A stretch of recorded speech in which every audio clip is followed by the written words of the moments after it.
খাজা আব্দুল ওয়াহিদ রহমাতুল্লাহি আলাইহি অনেক বড় একজন বুজুর্গ। আল্লাহর ইবাদতের জন্য এতটা পাগল, ইবাদত করতে করতে জীবনটা শেষ করে দিয়েছেন। বিবাহ করার আর শখ তার জাগে নাই। আল্লাহু আকবার, জোরে কর। বিবাহ করার শখ জাগে নাই।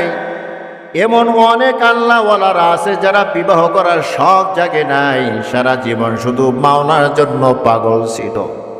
রাবেয়া বসরি রহমাতুল্লাহি আলাইহি জিজ্ঞাসা করা হয়েছে, রাবেয়া কেন তুমি বিবাহ বসো নাই? রাবেয়া জবাব দেয়, বিবাহ যে বসবো, স্বামীর খেদমত করা, স্বামীকে প্রেম আর ভালোবাসা দেওয়া, এটা তো স্ত্রীর উপর ফরজ। স্বামীকে ভালোবাসা দেওয়া এটা স্ত্রীর উপর ফরজ। আমার ভিতরে যেই ভালোবাসা আছে, যতটুকু প্রেম আছে, 100 আমি আল্লাহকে দিয়েছি। এখন আল্লাহ ছাড়া আমার অন্তরে কেউ নাই। আমার অন্তরে দ্বিতীয় আর একজন বসাবো এমন খালি জায়গা নাই। ভালোবাসার মেমোরি কার্ড ফিল আপ হয়ে গেছে। মেমোরি কার্ড যদি ফিল আপ হয়, এর ভিতরে আর কিছু ঢুকানো যায় না। যদি ঢুকাইতে হয়, মেমোরি কার্ড থেকে কিছু কাইটা ফালাইতে হয়, ঠিক কিনা কন? আমার মেমোরি কার্ড, আমার অন্তর, আমার কলব আল্লাহর মুহাব্বত দিয়া পরিপূর্ণ হয়ে গেছে। আর আল্লাহর মুহাব্বত কমানো আমার দ্বারা সম্ভব নয়। এই জন্য তো আমি বিবাহ করি না। আল্লাহু আকবার, জোরে কর। তা খাজা আব্দুল ওয়াহিদ রহমাতুল্লাহি আলাইহি বিড়ির দোকানে গিয়া বলে, আল্লাহ, সারাটি জীবন তোমার ইবাদত করতে করতে কাটায় দিলাম, বিবাহের স্বাদ আর পাইলাম না, বিবাহের শখও জাগে নাই, তো আমি কি বিবাহ করতে পারবো না? আল্লাহ তাআলা জানিয়ে দিলেন, আব্দুল ওয়াহিদ, হ্যাঁ বিবাহ করতে পারবি, তো জান্নাতে করবি, দুনিয়াতে না। বুড়া হয়ে গেছো, কুচ বেঁকা হয়ে গেছে, এখন কেউ তোকে মেয়ে দিবি না, বিবাহ করতে পারবি না, জীবন তো কাটাই দিছ। আব্দুল ওয়াহিদ রহমাতুল্লাহি আলাইহি জিজ্ঞাসা করে, আল্লাহ, তো জান্নাতে কাকে বিবাহ করব? স্ত্রী আর দুনিয়ায় দেখতে পারবো নি? বলে, হ্যাঁ দেখতে পারবি। আল্লাহু আকবার কর। জান্নাতে তোর কে বউ হবে, দুনিয়াতেই দেখতে পারবি। কোথায়? তার ঠিকানা কি? তার নাম? বলে, তার নাম হলো দাসী মাইমুনা। অমুক মরুভূমিতে সে বসবাস করে, ওখানে গেলে তুমি দেখতে পাইবা।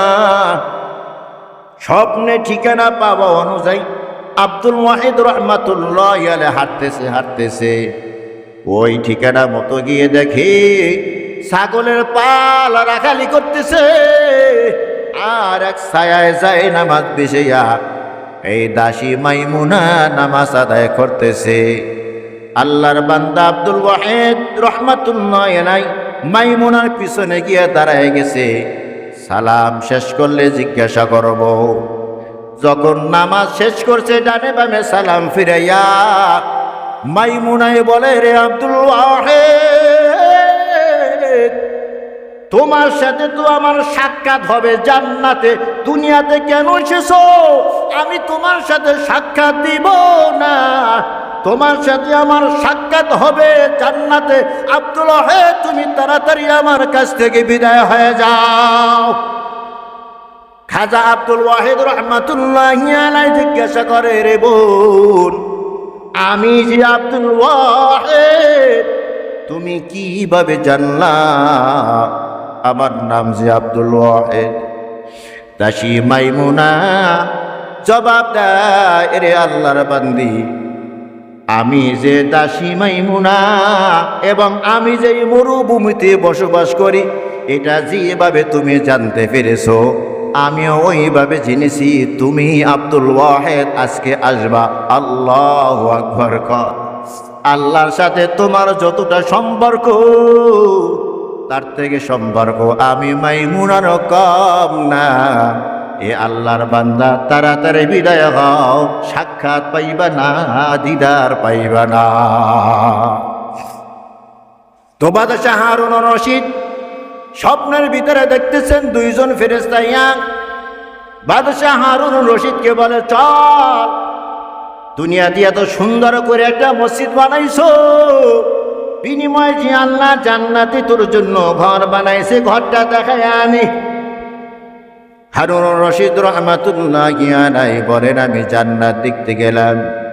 জান্নাত আমাকে ঘুরাইয়া ঘুরাইয়া দেখাইয়া যখন আমি বিদায় হইতেছিলাম, দেখি আমার ঘরের সামনে আমার ঘরটা যেমন হুবহু আর একটা ঘর জলবল করতেছে। সুবহানাল্লাহ। জিজ্ঞাসা করলাম, ভাই, আমার ঘরের মতোই তো হুবহু আর একটা ঘর দেখা যায়, এই ঘরটা কার জন্য বানানো হয়েছে? জবাব দেওয়া হলো, এ বাদশাহ হারুন, এই ঘরটা হলো দুনিয়ায় যেই মসজিদ তুমি বানাইছো ওই মসজিদের জোগালিয়ার একটা ঘর। সুবহানাল্লাহ, জোরে কন। যার নাম হলো আহমদ। কি নাম? যার নাম হলো আহমদ। তুমি ঘর বানাইছো, এই জন্য তোমাকেও একটা ঘর দেওয়া হয়েছে, আর তোমার মসজিদের জোগালিয়ার জন্য আর একটা ঘর, তোমার ঘরের মতো হুবহু আর একটা ঘর দেওয়া হয়েছে। সুবহানাল্লাহ, জোরে কন। হঠাৎ আল্লাহর বান্দার ঘুম ভেঙে যায়। বাদশাহ হারুন রশিদ পরের দিন সবাইকে ভোজের দাওয়াত দিলেন। যত জোগালি আছো, রাজমিস্ত্রি আছো, সবাইকে দুপুরের দাওয়াত। রাজকীয়ভাবে সবাইকে খানা খাওয়াইয়া জিজ্ঞাসা করে, এখানে আহমদ নামের কোনো জোগালি আসনি? একজনে হাত জাগায় বলে, হুজুর, আমার নাম আহমদ। কিভাবে তুমি জান্নাতের ভিতরে ঘর বানাইলা? বলে, হুজুর, জানি না, তোমার দ্বারা এমন কি ঘটনা ঘটেছে খুলিয়া বলো।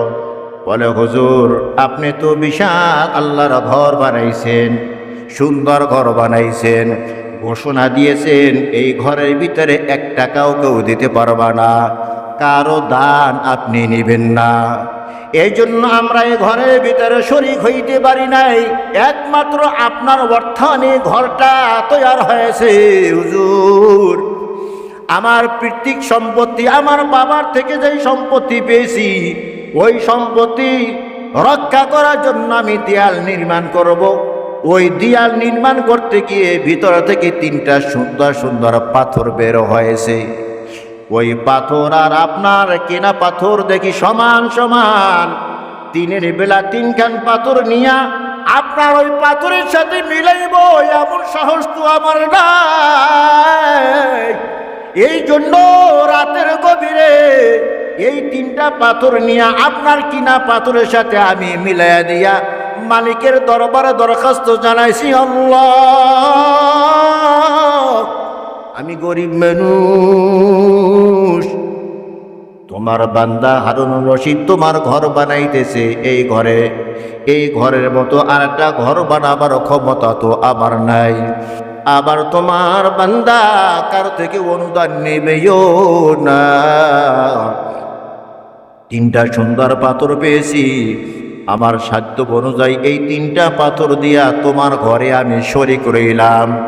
আল্লাহ, এই ঘর বানানো হলো ইব্রাহিম পয়গম্বরের তরিকা। তার সন্তান হিসাবে আমিও চেষ্টা করেছি তোমার ঘর দুনিয়ায় বানানোর জন্য, তোমার ঘরে শরীক হওয়ার জন্য। কিয়ামতের দিন আমাকেও তোমার ঘর নির্মাণদাতা হিসাবে উপস্থিত করিও। আল্লাহু আকবার কর। এই দরখাস্ত রাতের বেলা জানাইয়া আমি বাড়িতে এসে ঘুমাই। বাদশাহ হারুন রশিদ বলে, আহমদ, তোর বুকের সাথে আমার বুকটাও মিলায়া নেই। 3খান পাথর দিয়া তুই গভীর রাতে আমার ঘরের সাথে শরীক হয়েছ। ইখলাস নিয়ে আমল করার কারণে আল্লাহ তাআলা তোর এই আমলটুকু এতটা পছন্দ করেছে, আমাকে যেভাবে জান্নাতে ঘর দেওয়া হয়েছে হুবহু এমন একটা ঘর আল্লাহ তোর জন্য বরাদ্দ করেছে। সুবহানাল্লাহ।